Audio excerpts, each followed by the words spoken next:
Hey guys. So I've been asked multiple times how much powder do I need for gemstone mining?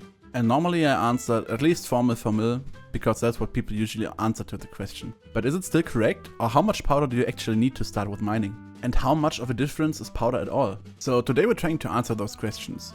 To do so, I will explain my gear and setup first and tell you the difference later in the video. So stick around to not miss it. Also, a sub to the channel would be amazing. I'm trying to go for YouTube rank, and if you don't like it here, you can always change your opinion later on. Anyways, let's start with the video. I personally did my test with ruby, since that's the gemstone I'm most used to. Other gemstones, especially if you sell to the bazaar, might be better, but I don't have any experience with those. And while I can't provide you the cords to the spot I used, I can give you another hot tip. Seafoam. Seafoam is a website created by Doomkitty and is used to create routes you can use for gemstone mining. You can find the link in the description. Originally it was created to get armadillo mining routes, but since it's patched, the website isn't really getting maintained anymore. But for our use case of getting normal routes, it still works totally fine. Once you open up the website, you're overwhelmed with different options, but the only ones that matter for us are magma fields only and ignore density. Select magma fields only if you want to route for ruby, otherwise leave it out. Afterwards you have to click on one section on the map, depending on the gemstone you want to mine. Amethyst is in the top left, Ember is in the bottom left, Jade is in the top right, and Sapphire is in the bottom right corner. A ruby route will be created in whatever section you clicked on. For topaz specifically, you also have to enable single gem and select topaz. Once you select your gemstone, you can click on next in the bottom part of the screen. Now you have to enter the amount of veins you want to have in your route. I typically go for somewhat between 40 and 50. You rather have a few veins as a buffer than running out of veins. When you're done, you can click on next and go to step 3. These settings are barely important for us. Leave the priority on TP distance, leave the second box on 0, set the third box to 5, disable the line of sight checkbox, and leave the second box unchecked. Also the vein sizes can be left on 0 and 0.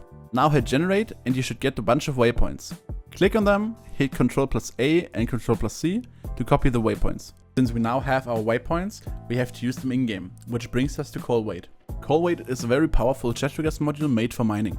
To install it, you first need Chetrogas, and you just have to type in /ct import Coalweight. Once it's imported, you just have to type /cw order load, where you have the waypoints copied, and they should be imported successfully. If you still don't see them, try /cw order enable, or if you don't need them anymore, do /cw order disable. Before we can hop into the actual setup I use, I have to explain one more concept of Skyblock, otherwise the next chapter doesn't make sense. Skyblock uses a custom mining system, which introduces the concepts of block strength and tick speed.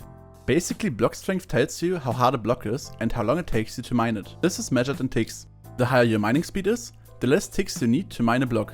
But the tick speed only changes after certain thresholds. You can see all of them on screen right now, but you can also find them in the Mining Code Discord. I will also link it in the description. If you have questions regarding mining, that Discord is your best spot for answers. Anyways, only if you pass these thresholds, you actually mine the blocks faster. Sadly, due to this system, mining is very ping dependent. The lower your ping is, the more money you get per hour. Since I'm from Germany, I have a ping of about 160 ms. So if you have the same equipment and powder, you might get more or less, depending on where you're from. Now for the setup I used. To properly test the change of powder, I used the same setup for all 3 tests. A jaded divan armor with full perfect gems, a advanced drill with fortune 4, efficiency 10 and perfect gems, an artifact of power with perfect gems, rift necklace, ancient cloak, black belt and glowstone gauntlet as equipments, all reforged to glistening, and a level 100 ball pad with quick claw. Now we can finally talk about powder and the heart of the mountain. The important perks for gemstone mining are mining speed, mining fortune, professional, fortunate and mining speed and fortune 2. You don't want to have efficient miner enabled, since you don't get pristine perks while having it active. Also, you don't need mole anymore, because you can just throw bob bombs to set up your spot. Keep in mind, Ether warp on an AUTV is recommended, since you want to minimize the downtime between mining veins. If you do rubies and you're on a normal profile, you want to mine topaz during your mining speed boost. Now for the profits. I ran every test for 30 minutes and doubled the profits to get coins per hour. Since mining doesn't have any RNGs, that's very doable. While testing with no powder, I only skilled the perks in the HODM, but I didn't put any powder into leveling. After 30 minutes, I got a profit of about 9.6 million or 19.2 million coins per hour. With max powder, I got a profit of 16.5 million in 30 minutes or 33 million coins per hour. For the minimum recommended powder, it gets a little bit more complicated. After talking to one of the top miners, we set it on the following level. Mining speed in Fortune 1, as well as Fortune at maxed, which totals to about 4 million mithril powder. Mining speed in Fortune 2, both on level 40, totaling you about 3 million gemstone powder. But now you want to add professional to hit 8 tick ruby, so you need at least 8118 mining speed in total.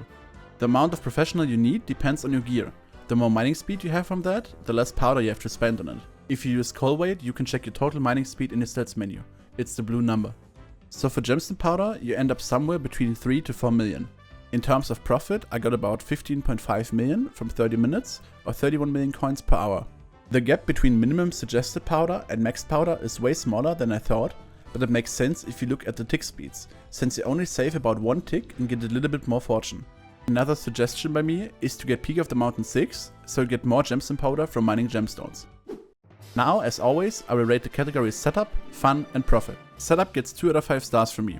You can start mining with a very low budget setup and definitely don't need max gear to start. In terms of fun, it's another 2 out of 5 stars. While it's chill on the one hand, it can also get very boring very soon. Profit gets 4 out of 5 stars from me. 33 million coins is solid, why not perfect? If I would get more used to mining again, maybe even with a better spot or a different gemstones, I might get more coins with it. I've heard of people getting 40 mil plus per hour from gemstone mining, but I will test different kinds of gemstones in another video. And now have fun grinding, and I'll see you again in the next video.